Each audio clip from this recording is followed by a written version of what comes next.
नमस्कार दोस्तों। बहुत सारे लोग मुझे बोलते हैं, मिलते हैं, जब बोलते हैं कि सिख धर्म बहुत अच्छा धर्म है। हम देखते हैं कि सिख इंडिया में, देश में या विदेश में कहीं भी मुसीबत आती है तो सिख लोग पहले पहुंचते हैं। जैसे हमारी एक सिखों की बहुत बड़ी एक संस्था है जो जिसका नाम है खालसा एड। वो रीसेंट पास्ट में वो Kerala, Madhya Pradesh, Bihar, even Punjab and out of the country भी बहुत सारी जगह पे, ऐसी जगह पे गई हैं जहाँ पे कुदरती आफतें आई हैं, जहाँ पे तूफ़ान या भूकंप आया है, तो वहाँ पे वो लोगों की सेवा के लिए हमेशा गए हैं। तो वो पूछते हैं कि सिख कम्युनिटी की एक बहुत अच्छी चीज़ है ये। तो मैं कभी एक दो को पूछता हूँ कभी कि क्या तुम कभी गुरुद्वारे गए हो, क्या तुम्हें सिखों के हिस्ट्री के बारे में पता है। तो वो बोलते हैं कि नहीं। तो फिर मुझे पता ही रहता है, पता ही होता है कि सिखों की जो हिस्ट्री है उसको छुपाया गया है हमारे देश में, वो बताई नहीं गई। हमें जो पढ़ाया गया है वो मुझे भी पता है, मैं भी पढ़ा हूँ और आपको भी पता है। सिखों की हिस्ट्री को कहीं भी नहीं बताया गया है। जैसे मैं अभी प्रेजेंटली आंध्र प्रदेश में हूँ, तो यहाँ पे किसी को भी पूछ लो कि 9वें गुरु कौन थे, उसको नहीं पता है। इवन गुरु तेग बहादुर जी का नाम भी ले दो तो किसी को नहीं पता है। तो ये सब को हमारे लिए, हमारे देश के लिए बेशर्मी की बात है कि सिखों के 9वें गुरु या फिर सिखों की हिस्ट्री के बारे में हमें किसी को भी नहीं पता है। अगर किसी को जानना है तो गूगल पे देख सकते हैं। लेकिन मेरा आज का टॉपिक ये नहीं था। टॉपिक मेरा ये है कि हम गुरुद्वारे जाते हैं तो हमें क्या करना होता है। मेरे बहुत सारे दोस्त बोलते हैं कि हम गुरुद्वारे कभी गए नहीं हैं और कभी गुरुद्वारे जाएंगे तो हमें वहाँ पे क्या करना होता है। तो मैं बता देता हूँ कि गुरुद्वारा में करने के लिए कुछ भी ऐसा स्पेसिफिक नहीं है कि आपको स्पेशल प्रकार से कुछ अपने शरीर के साथ या अपने बालों के साथ या मुंह के साथ कुछ अलग से करके जाना है या आपको कोई मनाही है। गुरुद्वारे में पहली बात के सिखों की जो फिलोसफी है वो है मानस की जात सब है एक है पहचान वो, कि जो ऑल ह्यूमैनिटी आर सेम और इक्वल। तो गुरुद्वारे में कोई भी जा सकता है, चाहे वो किसी भी जात या किसी भी धर्म का हो, सब इक्वल माने जाते हैं वहाँ। और कुछ कुछ चीज़ें हैं जो आप जाएंगे तो आपको शायद वो पहले से पता रहेंगी, तो आपके लिए बहुत अच्छा रहेगा। अगर नहीं भी पता रहेंगी तो आप जा सकते हैं, आपको कोई प्रॉब्लम नहीं है। आप देख सकते हैं कि जैसे संगत कर रही है वैसे ही आप करो, उसमें कोई प्रॉब्लम नहीं है। जो चीज़ें हैं वो मैं आपको बता देता हूँ। पहली बात ये है कि हमें कैसे कपड़े पहनने हैं। तो हमें गुरुद्वारे में जाके, जब हम गुरुद्वारे में जाते हैं तो हमें हो सकता है वहाँ पे आपको 1 घंटा, 1.5 घंटा या फिर आपके टाइम के ऊपर है कि हम आप कब जा रहे हैं। क्योंकि आप अगर मोस्ट ऑफ द टाइम हम संडे को लोग जाते हैं, तो संडे को आप जाएंगे तो आपको हो सकता है आपको गुरबाणी कीर्तन चल रहा हो। अगर आपको लंगर प्रसाद खाना है, मतलब खाना खाना है, लंच करना है वहाँ गुरुद्वारे में, तो आपको फिर वहाँ पे हो सकता है आपको 1 घंटा या उससे ज़्यादा बैठना भी पड़े। तो अगर आप पहले गए हैं तो जाहिर सी बात है कि आपको ऐसे कपड़े पहनने हैं जहाँ पे आप आराम से, जो हिंदी में पालकी मार के बैठ सको आराम से। ऐसे कंफर्टेबल कपड़े पहन के जाना है, मतलब ज़्यादा टाइट कपड़े ना हो। वो आपकी सुविधा के लिए बता रहा हूँ, अदरवाइज़ कोई मनाही नहीं है, आप कैसे भी कपड़े पहन सकते हैं। बस कपड़े से आपका तन जो है वो ढका होना चाहिए। और दूसरी चीज़, मेन चीज़ है कि आपका सिर जो है, बाल वो ढके होने चाहिए। तो बाल ढकने के लिए जो टोपी है, जो कैप हम लोग पहनते हैं, जो छत रहती आगे, वैसी टाइप के कैप नहीं पहननी है। आप कोई भी, अब नॉर्मल रुमाल होता है जहाँ, उसको पहन सकते हैं। नहीं तो ऐसा कपड़ा, जैसे ये कपड़ा है, जैसे आपके घरों में दुपट्टा होता है, उसको ऐसे करके, ऐसे जो है, इसको तो हम परना बोलते हैं। ऐसे करके आप परना जो है वो सिर पे बांध सकते हैं। तो आपका जो है, चाहे वो जेंट हो चाहे लेडी हो, सिर जो है वो गुरुद्वारे में कवर करके ही जाना होता है। नहीं तो आपको एंटर होते ही कोई बोलेगा, संगत में से कोई भी बोल सकता है, कोई मैनेजर नहीं या कोई वहाँ पे कोई नहीं, कोई भी आपको बोल सकता है कि आपका सिर जो है वो ढका होना चाहिए। उसके बाद जब आप गुरुद्वारे में जाएंगे तो आपके जूते जो हैं वो आप बाहर छोड़ देंगे, आप जूते उतार देंगे।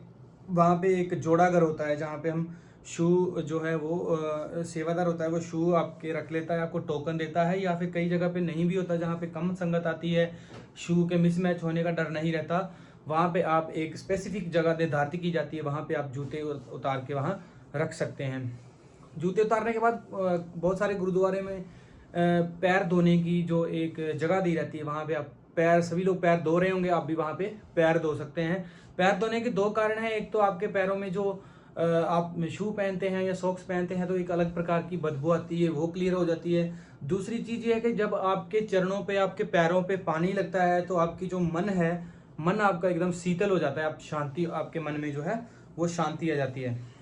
तो इसलिए जो है पैर भी हमें धोने होते हैं। फिर हम जैसे ही गुरुद्वारे के हॉल में एंटर करेंगे तो वहाँ पे एक सामने एक प्रोमिनेंट जगह पे गुरु ग्रंथ साहिब जी का प्रकाश किया रहता है। तो गुरु ग्रंथ साहिब जी वो हैं जिसको हम आज की डेट में और आगे फ्यूचर में गुरु मानते हैं। गुरु मानने का ये मतलब है कि हम गुरु ग्रंथ साहिब जी में दी हुई बाणी, गुरबाणी जो है वो, उसको हम जीवन में धारण करने की कोशिश करते रहते हैं। सिख जो है उसको गुरु मानते हैं। जो गुरु ग्रंथ साहिब जी है वो अकेले सिखों के नहीं है, उसमें गुरु ग्रंथ साहिब जी में पूरे देश में से महान कवियों, गुरुओं, पीरों, भक्तों की बाणी है, जिसमें मुस्लिम धर्म के बाबा फरीद जी बैठे हुए हैं और हिंदू धर्म के भगत नामदेव जी, भगत धन्ना जी, भगत कबीर जी बैठे हुए हैं। उनकी जो बाणी है, उनके जो श्लोक हैं वो गुरु अर्जन देव जी द्वारा जो है देश में से इकट्ठे किए गए और उनको गुरु ग्रंथ साहिब जी में सुशोभित किया गया है।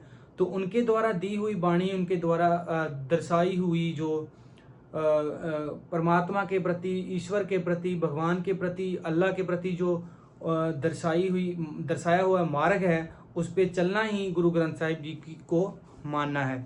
तो जैसे ही हम गुरुद्वारे के हॉल में एंटर कर जाते हैं, हमें गुरु ग्रंथ साहिब जी को एक हाजिर नाजिर गुरु मान के, एक बादशाह मान के ही हमें पेश आना है और पूरी श्रद्धा और पूरी रिस्पेक्ट के साथ हमें उनको नमन करना है। एक जो है माथा टेकना है। माथा टेकने का मतलब है कि हमारा जो माथा है वो हमें जहाँ पे गुरु ग्रंथ साहिब जी सुशोभित हैं उनके सामने हमें जमीन पे माथे को लगा के उनको चरण स्पर्श हमें करने हैं।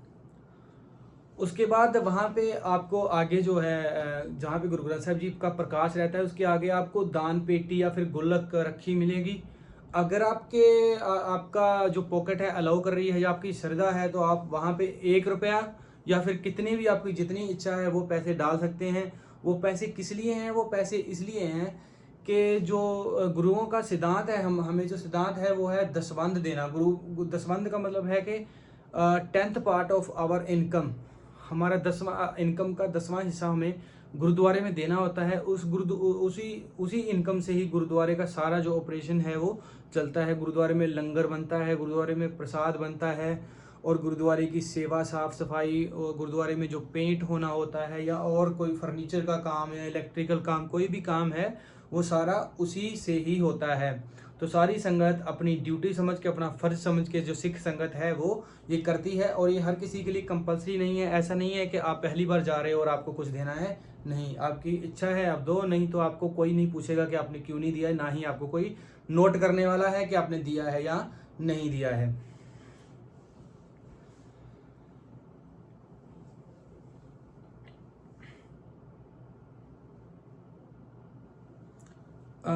इसके अलावा आप डिपॉजिट के अलावा आप घर में से आटा, दाल, चावल, चीनी, तेल, घी, दूध का बना हुआ दूध या लेके जा सकते हैं। कुछ भी आप गुरु घर में लेके जा सकते हैं। वो आपका जो है लंगर पकाने के काम में उसको यूज़ किया जा सकता है। चरण नमन, माथा टेकने के बाद पुरुषों के लिए अलग और औरतों के लिए अलग जगह जो है निर्धारित की जाती है। आपको पता चल जाएगा कि आप किस साइड आप बैठने वाले हैं। आप उसी साइड में जाके, जैसे सब लोग बैठे हैं वैसे ही आपको पालकी मार के बैठ जाना है।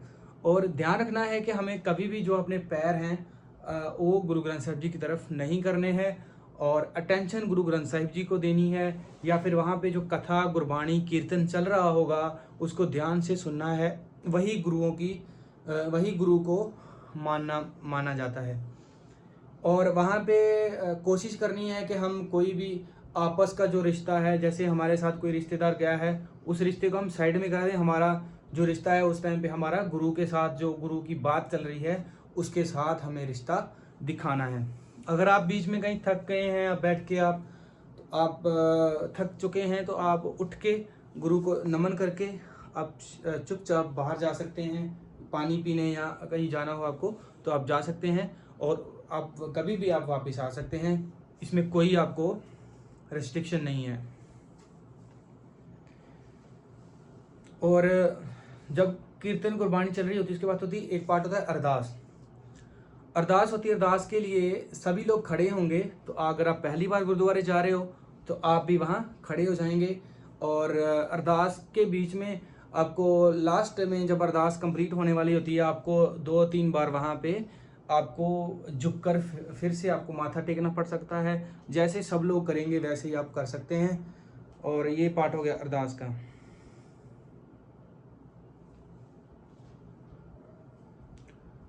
अगर गुरु ग्रंथ साहिब जी की हाज़िरी में हम लेट सकते हैं, नहीं लेट सकते, कुछ लोगों का ये सवाल है। तो अगर रैन सबाई जैसे पूरी रात का कीर्तन है अगर, तो हम गुरु ग्रंथ साहिब जी की हाज़िरी में लेट सकते हैं। लेकिन लेटने के लिए हमें क्या करना है कि गुरु ग्रंथ साहिब जी को कभी भी हमें अपनी पीठ नहीं दिखानी है, क्योंकि मैंने पहले ही बताया कि हमें उसको हाजिर नाजर गुरु ग्रंथ साहिब जी को हाजिर नाजर गुरु मानना है। हाजिर नाजर बादशाह दरवेश एक अपने सिंहासन पे बैठे हुए हैं, वैसे उनको मानना है। और ऐसा तो नहीं हो सकता कि हमारे बादशाह हमारे सामने बैठे हों और हम उनकी तरफ पीठ करके बैठें या उनकी तरफ पैर दिखा के बैठें या लेटें। तो हमें ये ध्यान रखना है कि हमारे जो पैर हैं वो कभी भी गुरु ग्रंथ साहिब जी की तरफ नहीं होने चाहिए। हमारी जो पीठ है वो कभी भी गुरु ग्रंथ साहिब जी की तरफ नहीं होनी चाहिए। अगर रात का दीवान है, पूरी रात है, तो आप वहाँ पे लेट भी सकते हैं। आपका शीश जो है वो गुरु ग्रंथ साहिब जी की तरफ होना चाहिए। अरदास के बाद जो है, अगर रात को आप गुरुद्वारे गए हैं, मतलब शाम को गए हैं, तो एक सुख आसन की सेवा होती है जो जिसमें गुरु ग्रंथ साहिब जी को उनके निजी स्थान जहाँ पे गुरु ग्रंथ साहिब जी विश्राम करते हैं, क्योंकि सिंहासन पे बैठ के राजा जब शाम को बादशाह जी अपने आराम जगह पे जाते हैं आराम फरमाने के लिए, तो वहाँ पे उसको बोला जाता है सुख आसन। तो गुरु ग्रंथ साहिब जी को बाद में सुख आसन पे भेजा जाता है, लेके जाया जाता है, और उसके बाद जो है संगतों को छुट्टी दी जाती है। गुरु ग्रंथ साहिब जी से अरदास की जाती है, उनसे क्षमा मांगी जाती है कि हमारे दिन में जो हमारे से भूल चूक हुई है उनके लिए हमें माफ़ी बख्शना, और अगले दिन के लिए हमें सुबह जल्दी उठने के लिए हमें हिम्मत देना। उसके बाद फिर जो शाम को प्रसाद बरताया जाता है। अगर दोपहर का दीवान है तो गुरु ग्रंथ साहिब जी अपने सिंहासन पे ही रहेंगे, और वहाँ पे भी अरदास के बाद माफ़ी मांगी जाती है। गुरु ग्रंथ साहिब जी वो माफ़ी जो वो ग्रंथी सिंह पाठ करेगा, हमें बस उसमें खड़े रहना है, या अगर अरदास का पाठ है तो हमें झुकना है, वहाँ पे माथा टेकना है। उसके बाद प्रसाद मिलेगा। प्रसाद जो है होता है वो देसी घी, आटा और चीनी का बना रहता है, और वो प्रसाद लेके फिर हम नीचे जहाँ पे लंगर हाल है वहाँ पे आके हम लंगर छक सकते हैं। लंगर छकने के बाद या उससे पहले भी हम जब अपने घरों में वापस आते हैं तो गुरु ग्रंथ साहिब जी से हम क्षमा मांगते हैं कि महाराज, हम अगर आपकी चरणों में हम नमन करने आए, हमारे से गलती से कोई भूल हो गई हो तो हमें माफ़ कर देना। आगे से हमें सुमत बख्शना, मतलब हमें ऐसी बुद्धि बख्शना कि हम आगे से वो भूल ना करें। बस इसके बाद हम अपने घर आ सकते हैं। और उसके बीच में अगर आप गुरुद्वारे में रह के कोई किसी प्रकार की भी सेवा करना चाहते हो तो आपको कोई मनाही नहीं है। आपके किसी को पूछने की ज़रूरत नहीं है कि मैं वहाँ सेवा करूँ, या कोई वहाँ पे किसी के घर का कुछ नहीं है। आपकी इच्छा है आप चुपचाप वहाँ पे सेवा कर सकते हैं। आप झाड़ू लगा सकते हैं, बर्तन धो सकते हैं, कोई सब्जी काट सकते हैं, कुछ भी कर सकते हैं। आप कॉन्फिडेंट रहिए वहाँ पे, कोई नर्वस होने की ज़रूरत नहीं है कि आप पहली बार जा रहे हैं आपको कोई बोलेगा नहीं। चाहे वो कोई 100वीं बार आया है तो आप पहली बार आए हो, आप उसके बराबर ही हो। आपका कोई, उसका कोई ज़्यादा नहीं है और आपका कोई कम नहीं है, आप उसके बराबर हो। Be confident. आप कभी भी जाइए गुरुद्वारे में, आपको कोई कुछ नहीं बोलने वाला है। अब यही सोचिए, फुल कॉन्फिडेंट रहिए कि जितना गुरु 100वीं बार आने वाले का है उतना ही गुरु आपका है। यही बराबरता की बात गुरु ग्रंथ साहब जी हमें सिखाते हैं। अगर आपसे भी किसी ने पूछा है कि गुरुद्वारे में जाके क्या करना है, तो ये वीडियो उनके साथ शेयर करना। अगर मेरे से वीडियो में बोलते हुए कुछ गलत बोल दिया हो तो मेरे को माफ़ कर देना। वाहिगुरु जी का खालसा, वाहिगुरु जी की फतेह।